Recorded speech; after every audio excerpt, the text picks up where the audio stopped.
There were once a man and a woman who had long in vain wished for a child. At length the woman hoped that God was about to grant her desire. These people had a little window at the back of their house from which a splendid garden could be seen, which was full of the most beautiful flowers and herbs. It was, however, surrounded by a high wall, and no one dared to go into it because it belonged to an enchantress, who had great power and was dreaded by all the world. One day the woman was standing by this window and looking down into the garden, when she saw a bed which was planted with the most beautiful rampion, Rapunzel. And it looked so fresh and green that she longed for it. She quite pined away, and began to look pale and miserable. Then her husband was alarmed, and asked, "What ails you, dear wife?" "Ah," she replied, "if I can't eat some of the rampion which is in the garden behind our house, I shall die." The man, who loved her, thought, "Sooner than let your wife die, bring her some of the rampion yourself, let it cost what it will." At twilight, he clambered down over the wall into the garden of the enchantress, hastily clutched a handful of rampion, and took it to his wife. She at once made herself a salad of it, and ate it greedily. It tasted so good to her, so very good, that the next day she longed for it 3 times as much as before. If he was to have any rest, her husband must once more descend into the garden. In the gloom of evening, therefore, he let himself down again. But when he had clambered down the wall he was terribly afraid, for he saw the enchantress standing before him. "How can you dare," said she with angry look, "descend into my garden and steal my rampion like a thief? You shall suffer for it." "Ah," answered he, "let mercy take the place of justice. I only made up my mind to do it out of necessity. My wife saw your rampion from the window, and felt such a longing for it that she would have died if she had not got some to eat." Then the enchantress allowed her anger to be softened, and said to him, "If the case be as you say, I will allow you to take away with you as much rampion as you will.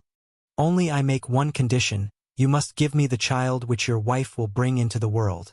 It shall be well treated, and I will care for it like a mother." The man in his terror consented to everything, and when the woman was brought to bed, the enchantress appeared at once, gave the child the name of Rapunzel, and took it away with her.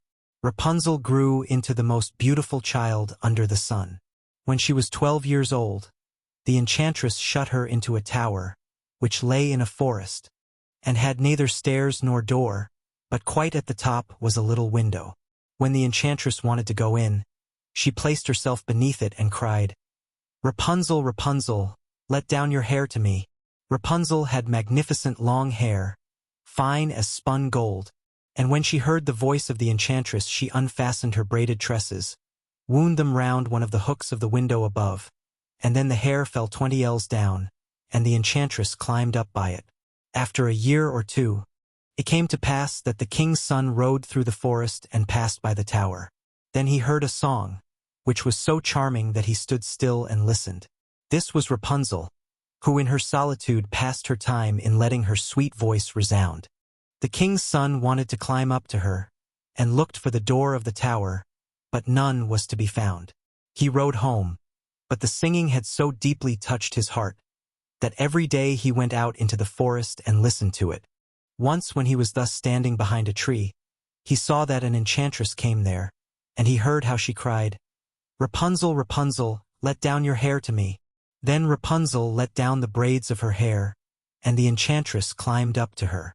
"If that is the ladder by which one mounts, I too will try my fortune," said he, and the next day when it began to grow dark, he went to the tower and cried, "Rapunzel, Rapunzel, let down your hair to me."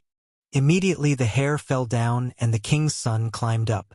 At first Rapunzel was terribly frightened when a man, such as her eyes had never yet beheld, came to her. But the king's son began to talk to her quite like a friend, and told her that his heart had been so stirred that it had let him have no rest, and he had been forced to see her. Then Rapunzel lost her fear, and when he asked her if she would take him for her husband, and she saw that he was young and handsome, she thought, "He will love me more than old Dame Gothel does." And she said yes, and laid her hand in his. She said, "I will willingly go away with you, but I do not know how to get down. Bring with you a skein of silk every time that you come, and I will weave a ladder with it, and when that is ready I will descend, and you will take me on your horse." They agreed that until that time he should come to her every evening, for the old woman came by day. The enchantress remarked nothing of this, until once Rapunzel said to her, "Tell me, Dame Gothel, how it happens that you are so much heavier for me to draw up than the young king's son. He is with me in a moment." "Ah, you wicked child," cried the enchantress. "What do I hear you say? I thought I had separated you from all the world, and yet you have deceived me." In her anger she clutched Rapunzel's beautiful tresses, wrapped them twice round her left hand, seized a pair of scissors with the right, and snip, snap, they were cut off, and the lovely braids lay on the ground. And she was so pitiless that she took poor Rapunzel into a desert where she had to live in great grief and misery. On the same day that she cast out Rapunzel, however, the enchantress fastened the braids of hair, which she had cut off, to the hook of the window, and when the king's son came and cried, "Rapunzel, Rapunzel, let down your hair to me," she let the hair down. The king's son ascended, but instead of finding his dearest Rapunzel, he found the enchantress, who gazed at him with wicked and venomous looks. "Aha!" she cried mockingly. "You would fetch your dearest, but the beautiful bird sits no longer singing in the nest. The cat has got it and will scratch out your eyes as well.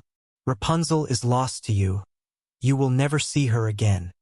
The king's son was beside himself with pain, and in his despair he leapt down from the tower. He escaped with his life, but the thorns into which he fell pierced his eyes. Then he wandered quite blind about the forest, ate nothing but roots and berries, and did naught but lament and weep over the loss of his dearest wife. Thus he roamed about in misery for some years, and at length came to the desert where Rapunzel, with the twins to which she had given birth, a boy and a girl, lived in wretchedness. He heard a voice, and it seemed so familiar to him that he went towards it, and when he approached, Rapunzel knew him and fell on his neck and wept. 2 of her tears wetted his eyes and they grew clear again, and he could see with them as before. He led her to his kingdom where he was joyfully received, and they lived for a long time afterwards, happy and contented.